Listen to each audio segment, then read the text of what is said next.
Mathura Vrindavan road स्थित PMB के जंगलों में मिले मृत गौवंश को लेकर विरोध कर रहे गौभक्तों पर हुई कार्रवाई के मामले ने तूल पकड़ ली है। सोमवार को संगठन अनेक गौभक्त एक के नारे के साथ वृंदावन स्थित परशुराम पार्क पर एक मंच पर एकजुट होकर सैकड़ों गौभक्तों ने प्रशासन की कार्रवाई पर नाराजगी जाहिर की। गौभक्तों की रिहाई और मुकदमे को खत्म करने की मांग की।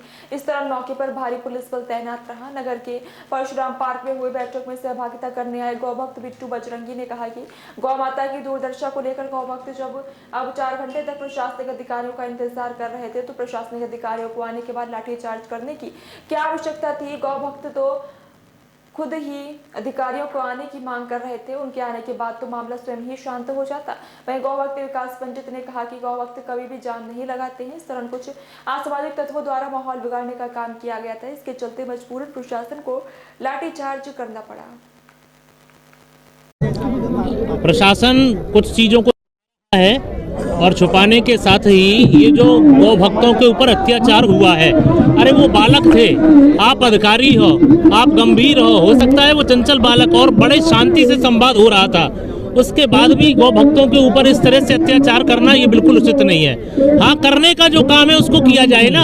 पूरे वृंदावन में जितनी गोचर भूमि है, गोकुल में गोचर भूमि है, नंदगांव में गोचर भूमि है, ब्रज 84 कोस में जितनी गोचर भूमि है, सारी गोचर भूमि खाली कराए प्रशासन और गौ माताओं को दे, गौ माताओं को चारा पैदा करवाए, गौ माताओं का रैन बसेरा बनवाए। ना गौ माता सड़कों पे भटकेंगी, ना गौ माता ऐसे मृत पाए जाएंगी। उनमें तो टैग लगा हुआ था, वो तो साफ साफ दिख रहा है, गौशाला से उसको वहाँ फेंका गया।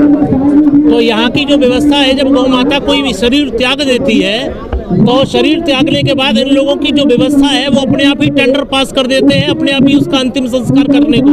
कौन कर रहा है, किसके संरक्षण में हो रहा है, कहाँ हो रहा है? यदि टैग लगा हुआ है तो उसमें कोई गौ भक्तों का दोष थोड़ी है। यदि टैग लगा है तो गौ भक्तों का दोष थोड़ी है। गौ भक्तों तो अपना रात दिन अपना जान पे खेल के अपना रात दिन परिश्रम करके गौ माता की सेवा कर रहे हैं।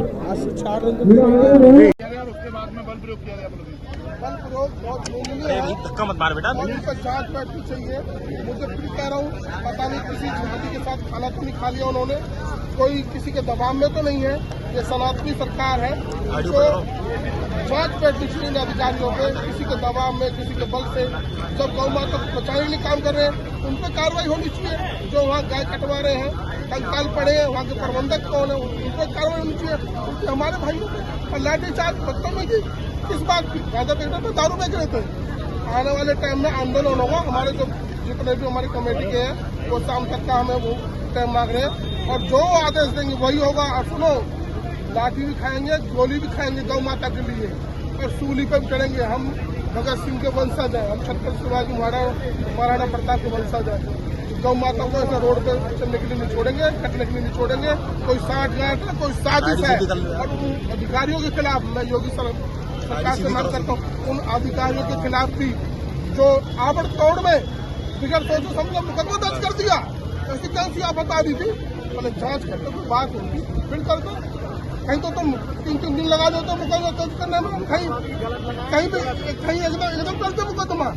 ये भारतीय जनता पार्टी तरफ से कोई बयान नहीं आया, सरकार की तरफ से कोई बयान नहीं आया इस मामले को क्या देखते हैं? यहाँ के जो विधायक है, हमारी कमेटी ने बोला यहाँ के विधायक MP है, जो भी है हमें नहीं पता, उनको सोचना चाहिए।